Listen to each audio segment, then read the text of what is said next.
Tu as cette liste de tâches importantes à faire et pourtant tu scrolles sur ton téléphone depuis 1 heure. Tu sais exactement ce que tu devrais être en train de faire en ce moment. Cette présentation qui traîne, ce coup de fil important à passer ou ce projet qui pourrait changer ta vie. Mais au lieu de ça, tu scrolles sur ton téléphone, tu fais la vaisselle, tu fais tout sauf l'essentiel. Et le pire, c'est que plus tu repousses, plus ton angoisse monte. Cette voix dans ta tête qui te dit « tu aurais dû commencer hier », maintenant c'est trop tard, tu vas encore te décevoir. Cette spirale qui t'épuise avant même que tu aies commencé. Si tu te reconnais dans ces situations, c'est que tu procrastines. Je vais t'expliquer pourquoi est-ce que ton cerveau fait ça et surtout comment est-ce que tu peux faire pour l'arrêter. Salut la tribe, c'est Isidore, coach et créateur de retraite transformationnelle et bienvenue dans l'épisode 5 de Sans Limites, le rendez-vous des femmes qui veulent créer leur vie idéale sans culpabiliser. Aujourd'hui, on décortique la procrastination. Dans les prochaines minutes, je vais te révéler les causes de ce comportement et te donner 3 méthodes concrètes pour passer à l'action. Avant de te donner les solutions, il faut qu'on comprenne pourquoi est-ce que tu procrastines, parce que contrairement à ce que tu crois peut-être, ce n'est pas de la paresse. Donc les 3 vraies causes de la procrastination. En premier, la peur de l'échec déguisé. Au fond, tu as peur de ne pas être à la hauteur. Alors ton cerveau préfère ne pas essayer plutôt que de risquer un échec. Si je ne commence pas, je ne peux pas échouer. C'est un mécanisme de protection qui te protège aussi de la réussite.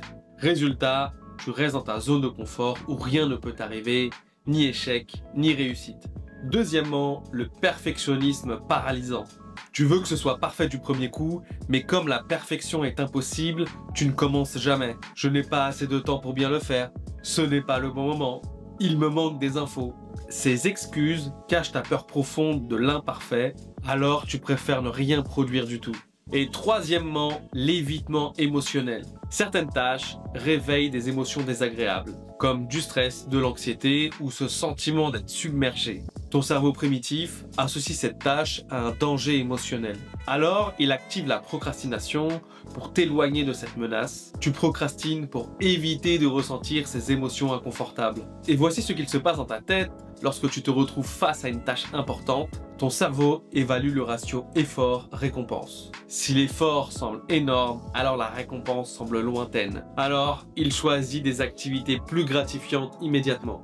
C'est pour ça que tu préfères nettoyer ta cuisine plutôt que de rédiger ton CV. Cuisine égale satisfaction immédiate et le CV, c'est égal à un stress immédiat et un bénéfice hypothétique. Le résultat, c'est que tu vis en mode urgence permanente, tu cours après les délais, tu stresses et tu culpabilises. Tu as l'impression de subir ta vie au lieu de la créer. Mais cette procrastination, elle peut s'arrêter aujourd'hui et voici comment. Méthode numéro 1 pour arrêter de procrastiner, l'agenda au lieu de la to-do list. Arrête les to-do list inutiles et planifie tes tâches comme des rendez-vous importants avec toi-même. Les to-do list sont un piège.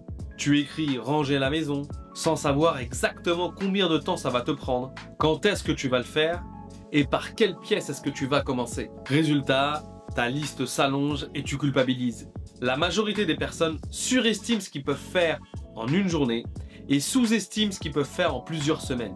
Et le secret, c'est de diviser les grosses tâches en petites actions quotidiennes. Je te donne un exemple avec les enfants. La pire chose que tu puisses lui dire, c'est « va ranger ta chambre ». Pour lui, c'est paralysant. Alors que prépare tes vêtements pour demain, range le premier tiroir, mets tes jouets qui sont par terre dans la caisse. Là, ils vont agir parce que tu lui as donné une tâche à faire et non pas un gros objectif. Alors, au lieu de rajouter une ligne sur une to-do list, prends ton agenda et regarde quand est-ce que tu as un moment de libre où tu n'as rien d'autre de prévu. Inscris la tâche que tu veux réaliser avec le temps que cela va te prendre. Et surtout, mets toujours un petit délai supplémentaire à la fin de 15 minutes, une demi-heure. Parce que tu seras plus frustré de ne pas avoir fini ta tâche que d'avoir du temps de libre. Ton cerveau, lui, il respecte les rendez-vous. Alors quand c'est dans ton agenda, ça devient réel pour lui.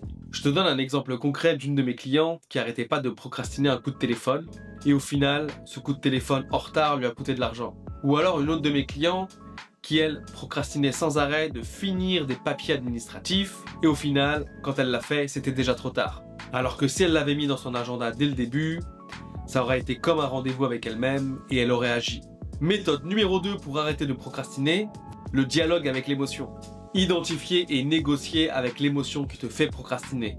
Quand tu sens la procrastination arriver, pose-toi cette question. Qu'est-ce que j'ai peur de ressentir si je fais cette tâche maintenant? Du stress, un sentiment d'incompétence, la peur du jugement. Une fois l'émotion identifiée, négocie avec elle. D'accord, j'ai peur de stresser, mais qu'est-ce qu'il va se passer si je ne le fais pas? Et le résultat, c'est que tu vas sûrement stresser encore plus demain. Par exemple, tu as peur d'appeler ton banquier et ce que tu as identifié, c'est que j'ai peur qu'il me juge sur mes finances. Et là, tu négocies. Cette conversation de 5 minutes va régler des problèmes que tu traînes depuis peut-être plusieurs semaines. Commence par t'exposer à l'émotion par des petites doses. Avant l'appel important, tu peux faire par exemple un appel plus facile pour t'habituer. Habitue ton système nerveux progressivement. Et la méthode numéro 3 pour arrêter de procrastiner, le système de validation interne. Apprends à voir la satisfaction de l'accomplissement en toi plutôt que d'avoir une récompense externe. Au lieu de chercher des récompenses extérieures, développe ta capacité à reconnaître tes propres efforts. Après chaque tâche terminée, prends 30 secondes pour noter mentalement ce que tu viens d'accomplir. Chaque soir, note 3 choses que tu as accomplies dans la journée, même si c'est des petites choses. Ton cerveau apprend à valoriser l'action plutôt qu'à la fuir. Je te donne un exemple, tu viens de finaliser ce dossier que tu repoussais depuis longtemps, et au lieu de passer directement à autre chose, arrête-toi et dis-toi, j'ai fait ce qu'il fallait, c'est fini, je peux être fier de moi. Cette validation interne devient ta nouvelle motivation. Cette méthode te rend autonome, tu n'as plus besoin de récompenses extérieures pour agir. Et tu développes ta propre satisfaction à accomplir ce que toi tu as décidé. Et l'objectif, c'est que ton action devienne ta propre récompense. Et attention, parce qu'il y a 3 erreurs qui alimentent ta procrastination. Si tu les fais, tes efforts seront vains. L'erreur numéro 1, c'est de vouloir rattraper tout d'un coup. Tu as pris du retard, alors tu décides de prendre toute une journée pour tout rattraper. Et le risque, c'est que tu t'épuises, tu abandonnes et tu procrastines encore plus par dégoût. L'erreur numéro 2, c'est de te flageller mentalement. Tu te dis, je suis nul, je n'y arriverai jamais, je devrais déjà avoir fini cette tâche. Cette autocritique nourrit l'évitement. Plus tu te juges, plus tu fuis. Et l'erreur numéro 3, c'est d'attendre la motivation. Tu penses, j'attendrai d'être motivé pour commencer.